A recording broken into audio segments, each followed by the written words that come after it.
Hello, my friends, and welcome back to the Gun Show VIP edition. Thank you all for tuning in. If this is your first time, and gosh, I hope it's not, but we are growing. We are growing quickly, and even though we have a massive audience already, it continues to snowball, and we're stoked about that. Here in the Podcast Junkies studio, we really have a great setup, and we're excited to bring you not just audio, but video as well. But if you are tuning in for the first time and you said, as you're scrolling through Spotify or YouTube and you said, oh, the Gun Show, I love muscles or I love guns, I have to apologize ahead of time. We might talk about those things, but that's not what this show is about, actually. It's about humanizing manufacturing and all the things that are around us. The two N's is actually the last name of who I am, Tony Gunn. And if you are tuning in, again, thank you so much for tuning in. We do have a great guest today who I'm about to introduce, but we're going to thank our sponsors first. And we always like to thank the AMT team, wonderful people, and we're all very excited about IMTS this year. And then the EBITDA Growth Systems folks, a consulting agency that's really helping bring awareness to some of the struggles in shops. And they actually have a guarantee that says, we'll double your profits at your machine shop within 3 years. That's a hell of a guarantee, if you ask me. So we like to thank them. We also want to thank MTD and the MTD team.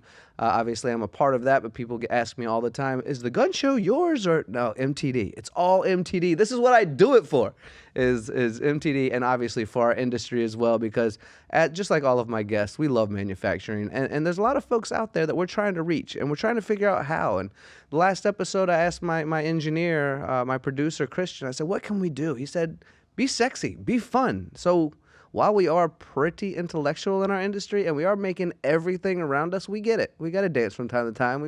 Maybe that's my job, even though I'm a bad dancer. Not everyone wants to dance, but it's to create this awareness that everything around us does exist for that reason. It's to create this awareness that for people out there who are looking for a stable career, for something that's going to last a long time, there's a labor shortage where there's a better ROI going to a trade school and getting into manufacturing than there currently is in universities. And don't let me take away from universities by all means. It's very important that we have those. It's very important that some people get degrees in certain areas of work. However, trades want you and need you, and you can make good money doing so, and you can expand into all avenues from sales to accounting to the engineering side, whether it be mechanical or electrical. There's just so many different areas where you can succeed and make things. And Christian also told me maybe we should talk to the younger group about how you can help change the world for the better. There's a lot of folks that are into that these days. Well, if you want to change the world, the best way to do that is by becoming an engineer or joining manufacturing, because you can darn near make whatever you want if it's good or if it's bad. But let's try to do the best we can, right? All right, so now let's introduce our guest. This guest is a very, very good friend of mine. I've seen him in many places around the country, and I enjoy speaking with him all the time. He's kind of one of those off-the-cuff kind of guys. So I think everyone listening and watching will enjoy this show as well. My guest is Mr. Salim Awad, President and CEO of Spinner North America. Not only that, but I have to go through a little, before I even get him to talk, let me just say a couple of things. Did you know he was in the U.S. Army as a deep-sea diver? Did you know he was a litigation attorney? Did you know he went to Harvard Business School, negotiation mastery, and St. Louis University School of Law? How the hell did he become president and CEO of a machine tool company? We're going to get to find that out today, along with how this machine tool company, Spinner, which is a really great German engineered machine, how they're doing here in the U.S. Because about 2 years ago, we talked about reintroducing this machine that's very well known all over Europe here in the U.S. So we're going to discuss a little bit of that today. So enough of me, enough of my blabbermouth like I always do. Salim, thank you so much for being here. I do appreciate you, my friend.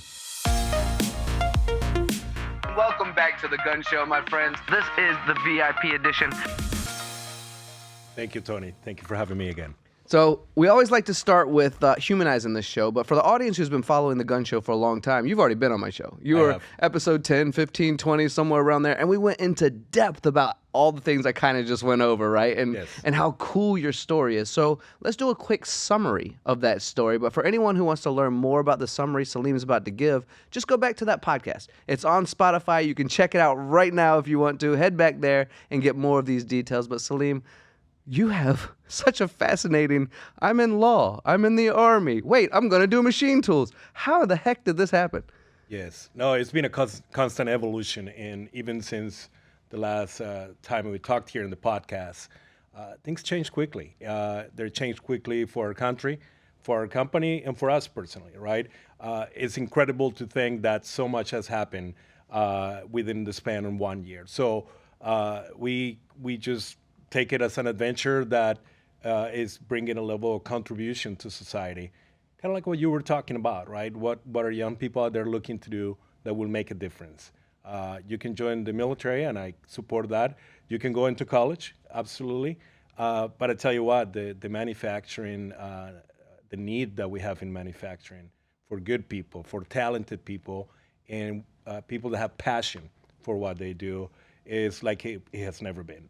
This is a generational opportunity for anybody who feels that they can contribute to their country, to their family, to themselves, to join just a great industry. Yeah, I agree with that. And I'm still trying to figure out how to truly connect that dot, to reach those middle school kids, to reach those high school kids, because those of us inside of it, and Christian has heard me say this darn near every podcast as well. We love it. We're excited Right. about it. You can feel the passion that someone like you and I have, right? Right. And it comes from a true place of wanting to make a difference, right? Manufacturing, for many years has been put aside in our country. I think about 34 years ago, we decided that we wanted to be a service economy. Well, in the long run, that hasn't panned out to be as beneficial as we thought. And I think the pandemic, in a way, was an eye opener for all of us Most as a definitely. country, and I think individually. We realized the importance of us being able to make the things that we utilize in our everyday society. I wasn't going to ask this question right away. I didn't even know if I was going to ask it at all. But because we're already talking about making cool things that we can utilize in our everyday society, and knowing your current position, and as you go around the country, and we were just at SHOT Show together as well, Yeah. which was cool. What fantastic booth you had. 3 Amazing. machines running very cool parts. What is, in your personal experience, the coolest thing you've ever seen manufactured? I think that aerospace parts definitely make an impact on anybody, not only because of the process, but what they do. Well, they go to space, of course, many of them, but the level of precision that we reach these days in an automatic machine. So, to me, taking the process of designing the part, finding what design works and how to get it to a workable part, is almost like magic, because I think you've said it before in this podcast. Most people have no idea that our industry exists. I mean, if we want to talk about machining specifically, I mean, we say manufacturing, but machining specifically, I got to say I didn't know before I got into the industry what Ditto. this was all about. And I got to tell you that most people I talk to, they have no idea what a machine tool is. Yeah, and sometimes when you think about CNC, most people don't know what that is, right? Computer numerical control. What does it mean? What does it do? All of these things that go. I want to go back to the aerospace thing real quick, just because it popped in. Because aerospace is fascinating, right? Space is fascinating, and I had the great pleasure to work with beryllium one time. And beryllium is one of those materials that they put onto satellites and such, because it has almost zero expansion based on cold and heat, so it can get real close to the sun and real far away from the sun on the opposite side of the moon, and it does just fine. Right. Except it's also somewhat poisonous for people to machine.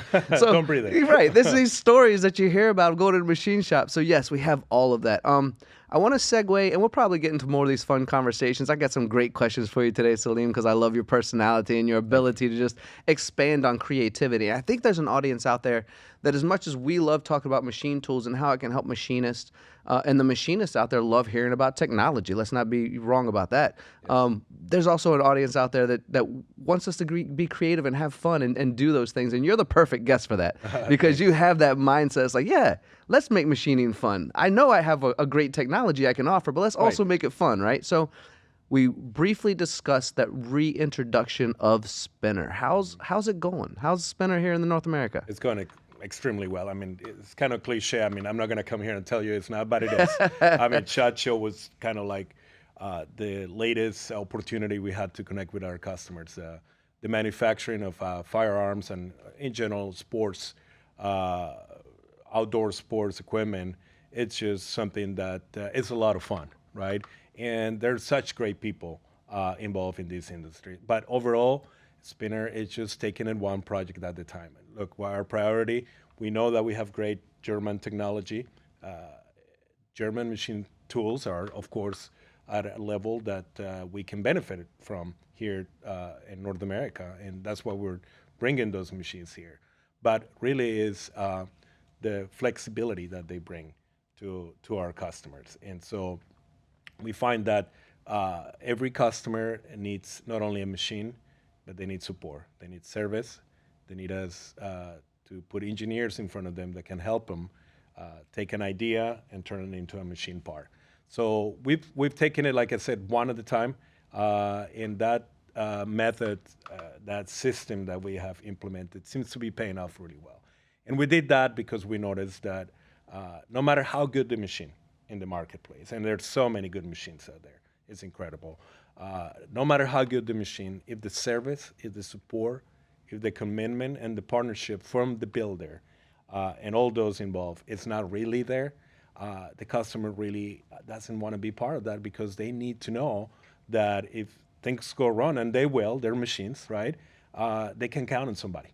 Yeah, it's a really great answer, and you're right. And you said it when you said there's a lot of great machines out there. There are. So I want to bring up the fact that Spinner is like a family. Yes. I got to spend time with your family at Spinner. Yes. Got to spend time with the Spinner family at SHOT Show, sitting down at dinner, and everyone's so welcoming and so knowledgeable and so kind. And this is what people do want to be a part of. So I can see why it's going so well for you. I've seen new distributorships pop up for you. I've seen new relationships pop up. I've been into customers with you talking about the success, and then seeing the machines both at SHOT Show but also at EMO, where you had, how many was it, 14, 18, 20? 23. 23 machines you had running. I mean, one of the most beautiful booths you could see at EMO. And what was cool about it is you walk around, and it's not like one was really like the next one where it was just a size bigger or had a little bit bigger bed. It was B-axis heads. It was triple turrets. It was 5-axis machining, but in a smaller footprint. It was technology that not everyone has at the same time, which I think is important to understand. And then we said it 3 or 4 times already. I'm going to say it one more time, German engineering. Yeah. You know, there's something I learned a long time ago is I can invest in something that needs to be fixed or replaced at a commodity style price, or I can invest in something that is going to make me money for decades. And that to me is the difference. So let's talk about the German engineering side and why all of these truths that I've come to understand about you, your team, and Spinner have remained true as you've re-expanded across the U.S. Yeah, thanks for that question. Really, look, the German engineering really is about adding value.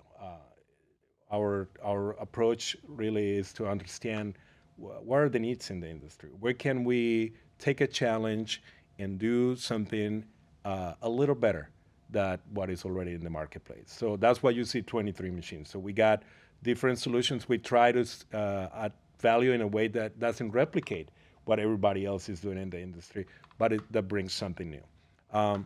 As far as the company and that passion and that commitment that you saw from the team, the Spinner North America team, it's really because we're being able to build a culture. And I was just talking to some of the management in the team about the culture, but together we have the opportunity to build an opportunity that, you know, is not very common in this industry or in every industry to find what we care about. Why are we working to bring these innovative, high precision, high quality German machines to North America? And most of the folks in the team agree that they want to do it not only for a paycheck, not only because this is a job, right? But they show up because they know they can make a difference. And they can make a difference how?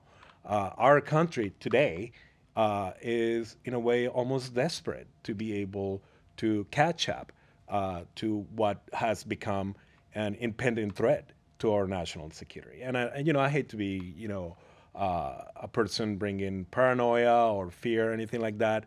Of course, we hope that, war or anything like that never becomes a reality. But the truth is that we have to be prepared as a country, and we have a responsibility. As you noted, I was in the military, and I consider this to be a continuation to the commitment to the country, right? It's not something that you sign on for a few years and then you get out and you're done, but it's something really that we all sign on. I'm, not somebody who was born here. I signed on to be a U.S. citizen, and I made a decision to commit to myself and whatever I'm involved with in the values that are involved in that. So I think machining is a continuation to work with a country like Germany that can complement our capabilities to ensure that our Western civilization and values can continue on. And so that's why I think that the team has identified a place where they can be themselves, bring their talent, bring their own value as an individual, each one of us, work as a team, and add value to our society. So it's going really well. I think that, when we are sincere, and we are, about what we intend to do with this, I think people get it. And I think people want us to give us an opportunity to show that we can do what we say we're going to do. This is Shop Rescue. Hi, this is Rick Bauer, Vice President of Edge Technologies. We're a leading magazine bar feeder company based out of St. Louis, Missouri.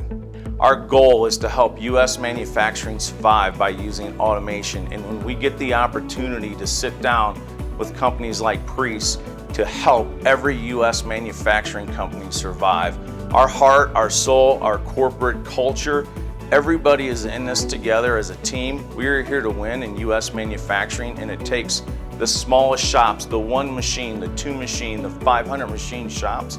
We can all do this. We will win in U.S. manufacturing.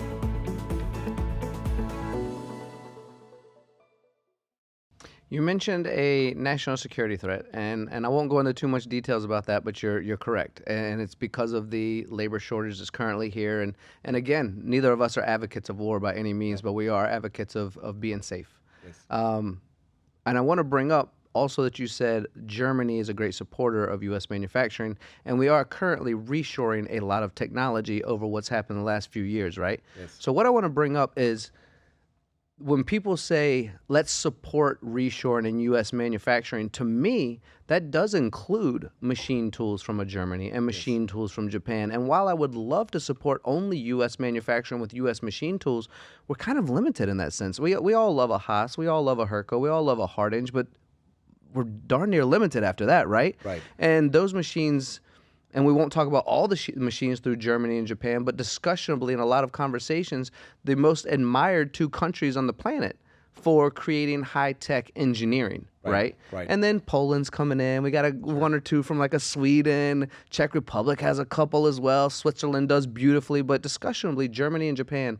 are top of the line. Right. So the reason I bring that up is because there is a whole lot of reshoring. There is a whole lot of manufactured in the USA. There's a whole lot of pride, especially in manufacturing, about what we do and what we create. So I just wanted to kind of make that note of saying, yes, let's reshore. Yes, U.S. manufacturing, but also Germany is a great partnership for that. And I think in understanding what quality can bring to the table, ultimately we're doing a service and a justice to a country that we love. Right. Look, it's about partnerships, right? And, It is. and shared values. We do it with our customers. We try to build a partnership and share the value of high productivity. But why does that matter at the level of international relations? Why Germany? Why Japan? Of course, these are countries that share our values, that want peace, stability, and democracy around the world. Very valid point. Yes, thank Right? you. So that's where, when you find things in common, as important as those are, Yes. I think that there is a sense that we have to work together. And if there is, also value added in that relationship for both parties, then there's a great bonus. But I think the other problem of not doing the reshoring, right, is that generational knowledge is lost. When you look at any of these beautiful machine tools that we have in our industry, they don't happen in one generation. Somebody didn't just wake up one day and thought, oh, I'm going to come up with all these systems that come together to machine a very high precision part in 2 minutes. Right. Right? And it's not magic either. What it is generational knowledge. Generations of people have worked hard and have passed that knowledge to the next generation to be able to get to where we are today. And we're not done. I mean, now we got artificial intelligence and different things that will continue the evolution of these machines. So if we don't have that reshoring here, if we don't have that partnership with our friends that have managed to maintain that generational knowledge, that knowledge could be lost in our culture and could be something that puts us in a position that even if we had the people to do it, we don't know how. Right. That is a fascinating thought. I hope that doesn't come true, but thank you for bringing that to my attention. All right, so what I want to do, because every time I look at a spinner machine, and I have you here with me on the podcast, so I think this is an important topic to discuss. Every time I look at a spinner machine, I think, how many operations that I can do in a single machine versus having multiple machines do the same operations, right? And I know this is a leap a little bit from all of our previous conversation talking about, security and this and that, but I want to focus a little bit on spinner because I have a question that I'm going to throw you under the bus on in just a minute. So the audience, get ready for that. I'm going to find this very funny, and Salim will too, but I'm definitely going to throw him under the bus. I've pulled this up off of LinkedIn, and it's going to be fun. But all right, so multiple operations. When we looked at your SHOT Show booth recently, and you had 3 turrets, you had another machine, a B-axis head that could rotate, all the way around with, I believe, 2 spindles on either side and a turret on the bottom, I believe, and then also a 5-axis machine, which we all know does a whole lot of work, except your footprint overall was much smaller, including even the chip bed. Right, and we could even talk about the chip bed and the fact that you focus on listening to your customers to re-engineer your machines. Right. We could even do that. But I want to talk really quickly about when I was a machinist, and I could still hop into a shop right now and probably break a few things if I wanted to, right? But when I was a machinist, we had a line of 10 machines. We could do an ID bore on one machine and then move it to the next machine and do an OD flat, and then we do an OD turn, and then we do something else and something else, and then we create a groove in it because these machines just weren't capable of doing multiple operations. Right. Now that we know that we can do so much on one machine, we instantly think about, okay, well, time savings, right? Yep. But also labor. We've already talked about labor shortage. Right. Also the mistakes that could be made putting from one machine to the other machine to the other machine. Let's talk about just that general overview. When you talk to a customer out there who's interested in the potential of a spinner machine, how you can help them save expensive real estate space, along with all the things that I just kind of mentioned and anything else you want to throw in. Right, you just said it. That's a conversation I have with a lot of customers, that we have with a lot of customers, that they really are in the real estate business. So how much machining output can we get out of this 10 by 10 square? And specifically, for example, to the microturn, which is our mill turn machine. Look, this is a machine that is a fascinating, multitasking, capable to performing so many complex operations of very high precision in one package. We come up with that because, well, number one, because we can. We have a family-owned German company that is able to dedicate innovation to, takes a lot of research, development, engineering, time, money, effort, and in order to come up with a machine like this. Well, we do it for many reasons. Number one, we have to compete in the marketplace. Like I said, we have very high respect for all our competitors in the machine tool industry. And we hope that we can, like I said, add value to each other, to the industry. Also, we do it because when we talk to the customer is looking to beat the expectations that are given to them in the marketplace. So it is time, it is money, and it is precision. So can we bring all that together into multitasking machine, whether it's a B-axis mill turn with a turret, or whether it's a multi-turret lathe that can take, for example, and I can only speak to specific examples of what we've seen, take a process of 10 operations to 1. 10 operations to 1 going from maybe 9 minutes cycle time to a little over 2 minutes. So we're counting seconds, we're counting pennies. We want to put ourselves in the shoes of our customer. We want to understand what their pain is so that we can make a recommendation. Look, maybe we don't have a good solution that will make it more productive, but if we do, we would love to have the opportunity to bring that to them. Yeah, and something else I like to throw in there that I've realized, because you just said, 10 machines to 1 machine. Imagine the cost of having to tool up 10 machines versus tooling up 1 machine. Right. I mean, it's all about money. It's all about what we can make and what we can save. So you ready for me to throw you under the bus a little bit? Let's do it. You consider me a friend, right? Depends. Okay, depends. Depends is a good enough answer. We've filmed a few times together, right? Okay. How come when I go to your LinkedIn, You only have videos of Lindsay as your featured videos here. There's nothing of you and me. Why is that, Salim? Tony, this is not me. These are all the connections and followers that I have. Like I told you, I listen to the people that are going to receive the content and the value. We love But Lindsay, if you're though, a little right? jealous, I am. we can put you in the next one. We'll give you a shot. But I'm always jealous of Lindsay. Everyone loves Lindsay. I mean, how can you not, right? Look, I think that when you have different personalities involved in what we're doing here, sharing the message of manufacturing, it really also adds value because it makes us see that this is a global industry. And I wanted to add to, encouraging young people to coming into the industry. You're not going to find a more global industry than the manufacturing machining industry. I mean, I think that all of us find ourselves in Germany here one day, in Vegas the next day, moving around the world looking for the next solution, for the next innovation, for the next opportunity to build connections to maybe find a better process for whatever that we're manufacturing.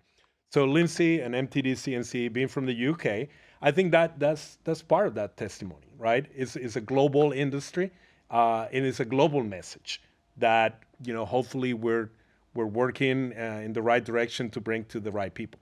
Well, you sure spun that around really well. I don't feel quite as bad as I once did, Salim. Well Well, done. you got anything else?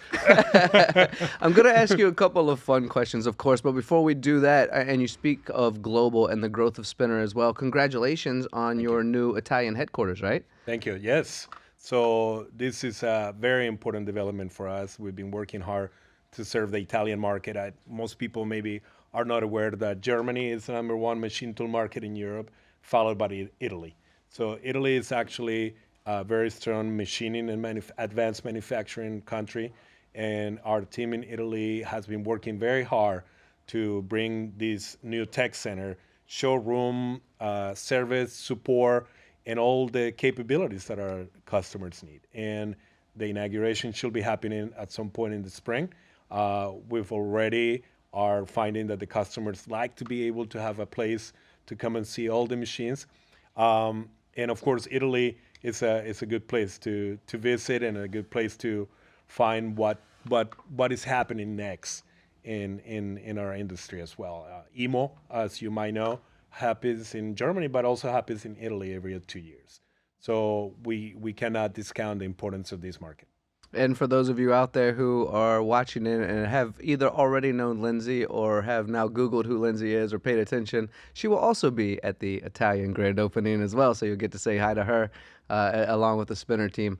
Salim, yes. I find you to be a fascinating human being with your wheels always turning. And so it's not every day that I decide to just ask random questions to see the answers that come out. Would you be willing for me to just unsolicited, unpracticed, unscripted questions that you could just kind of answer? Let me emphasize unpracticed because you did send me the questions in advance and I reject that. Yes. I like to improvise. So let's do it. I like that answer. All right, so I have a few here, and I think they're going to be fun for an audience out there who's interested in knowing more about you, doesn't know much about manufacturing maybe. Even if they do, it could be fun. So what do you think is the funniest myth or misconception you've heard about manufacturing? The funniest one is that this is a place that is dirty, that you're going to be a greasy, dirty, unsophisticated individual in a boiling room trying to, I don't know, maybe move boxes around or something like that. That is really funny because of the reality that I see every day is this is more advanced, sophisticated than most surgical rooms I've laid my eyes on. You see computer screens, the latest technology, clean rooms, temperature control. So it's a total misconception that reaches the funny. How do you think, I agree with you 100%, how do you think, because when I was in high school, you mentioned it as well, didn't know CNC machine tools. How do you think 17 or 16-year-old us would like to receive information for that realization to become true? Right. Because I, too, before getting into it, felt exactly as the funniest myth that we both know, right, of what it is. And we've both walked into medical facilities where it's clean, where it's, Right. we walked into automotive facilities where it's robots with one person, and we're talking hundreds of robots making cars. Right. You know, this type of stuff. How do we get into those schools and say, guys, well, look at is it about shops opening up their doors more? Is it more connection with the school system itself? How do we connect that? How do we make that happen? Yeah, I think we're doing a better job as an industry and being a little more open. The reality is that, young folks that are still in high school and thinking about their career after they graduate, they got to have the support of their parents, right?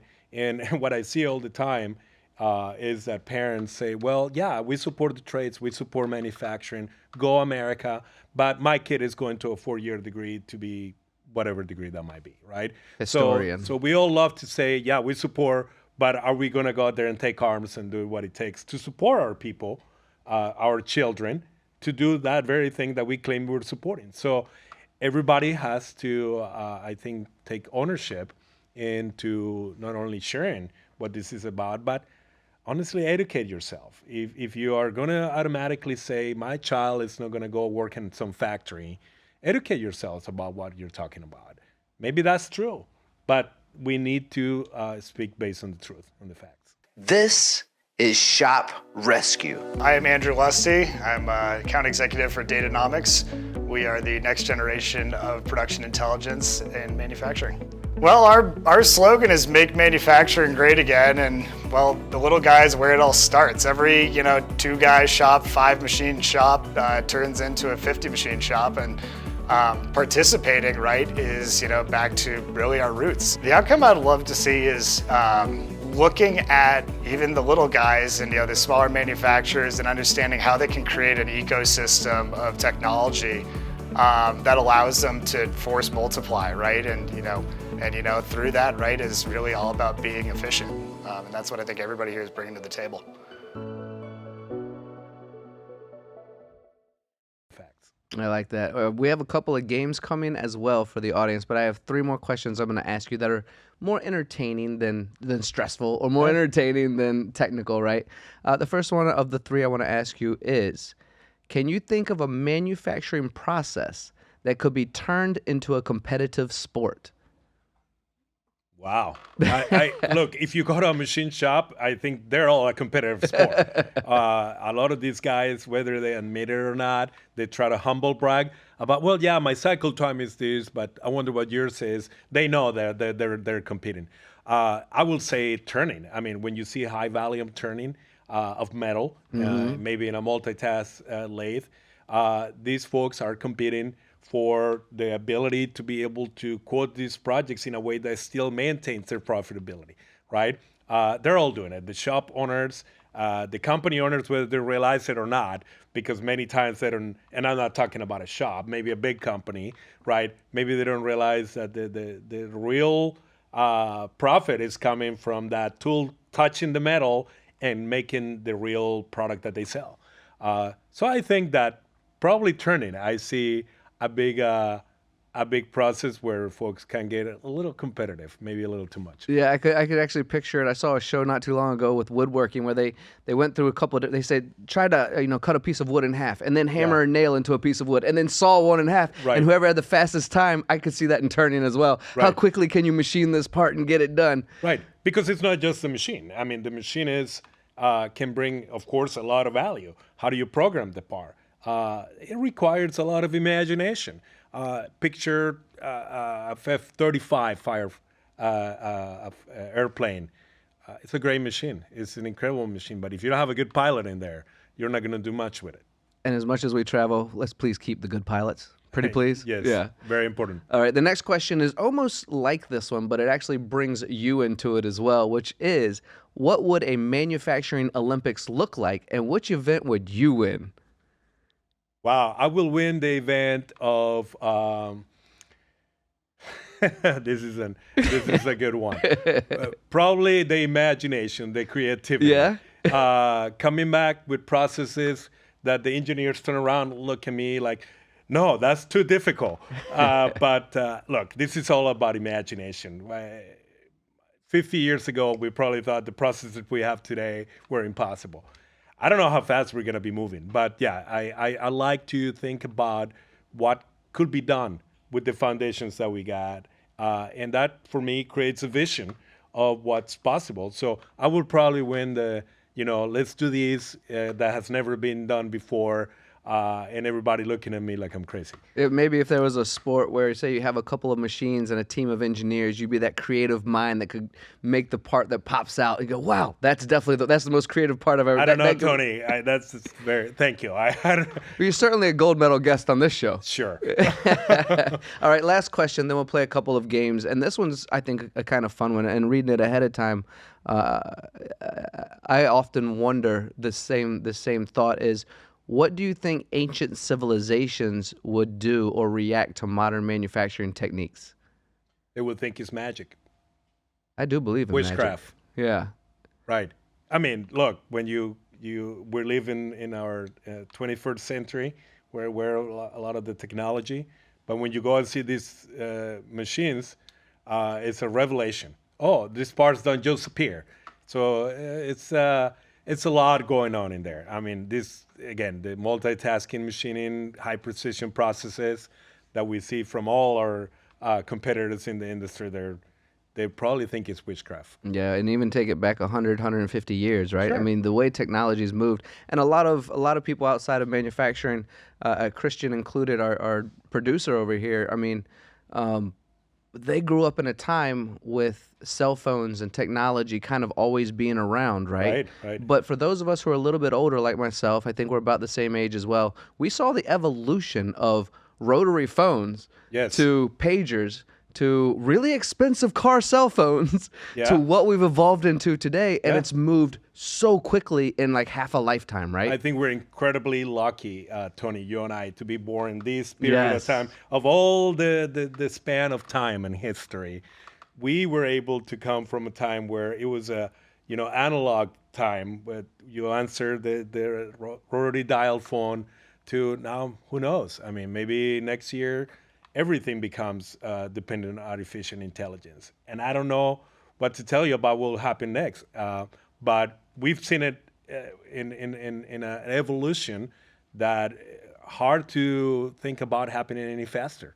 It is tough to fathom, right? It's just moving so darn quickly. And AI, oh my gosh, I'm not even sure what that's going to change. It's tough for me to fathom how quickly it's learning. We almost don't even want to think about it. Yeah, it hurts my brain a little bit. All right, so we're going to play a couple of games now. Sure. Audience loves this. Christian loves this. I think Ben just arrived as well. He'll probably give us a cheer for games as well.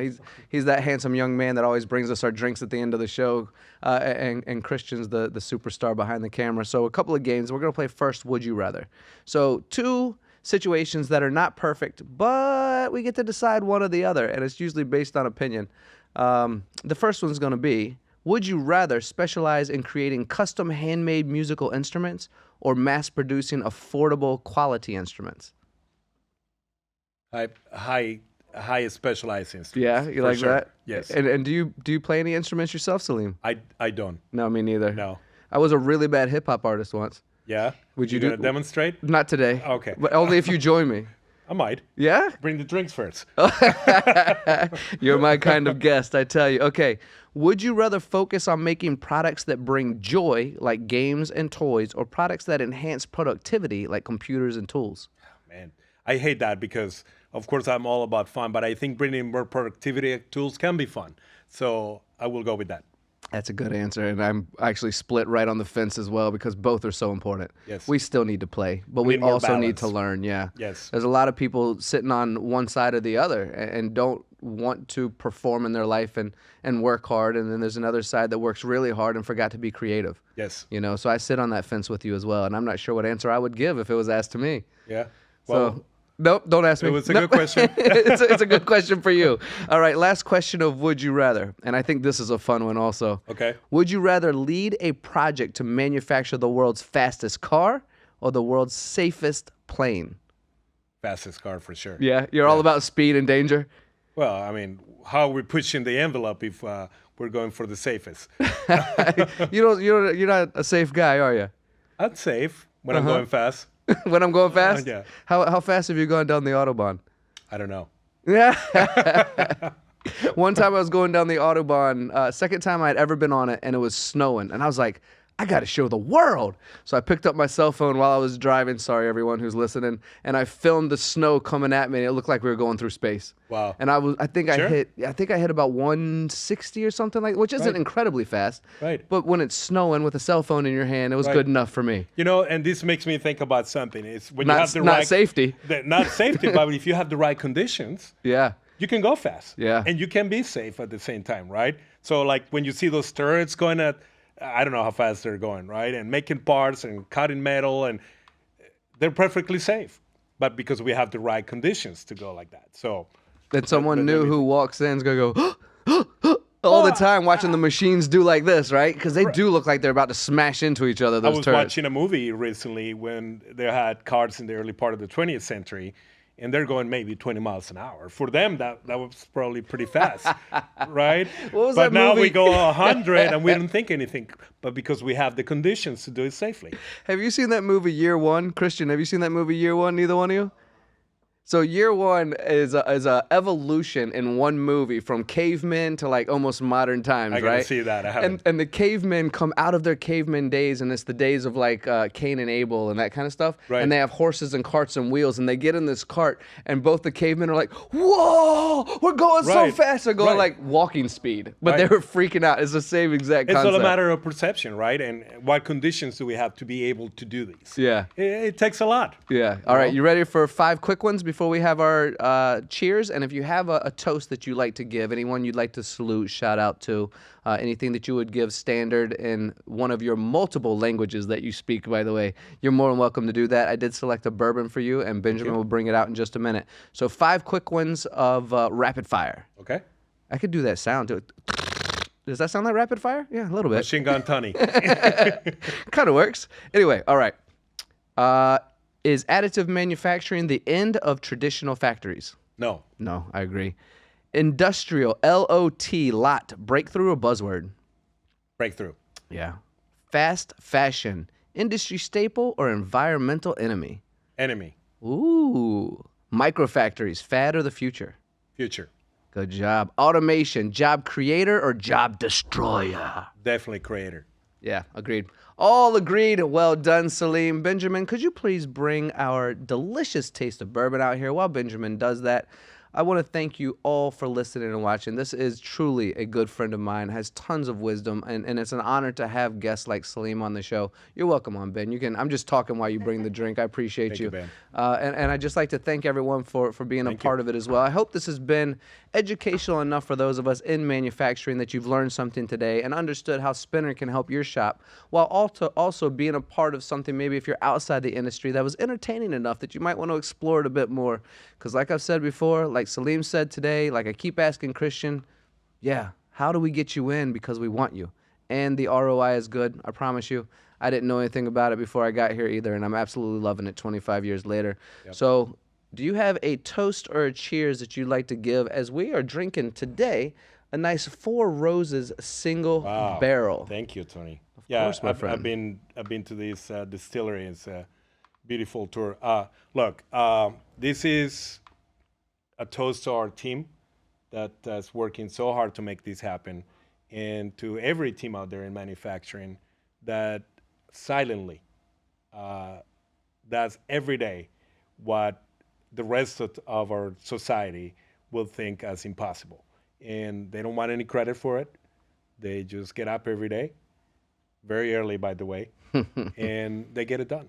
So all these people everywhere that are doing this for a reason that is more than just profit. That is a reason that matters to them and matters to their country and their society, as a toast to these guys. Here's to everyone making the impossible possible. Salim, I do have a gift for you as well. Thank you. I hope you enjoy that. Tony. And just to close this show out, Christian, thank you for everything you're doing. Salim, appreciate you as well. For everyone listening and watching, tune in again. We have more guests coming. Salim is incredible. We want you to be a part of it. We're doing everything we can to humanize this industry and attract an audience outside as well. So, yeah, we know how valuable time is. It's the one thing we can never get back. So I appreciate you, brother. Thanks, brother.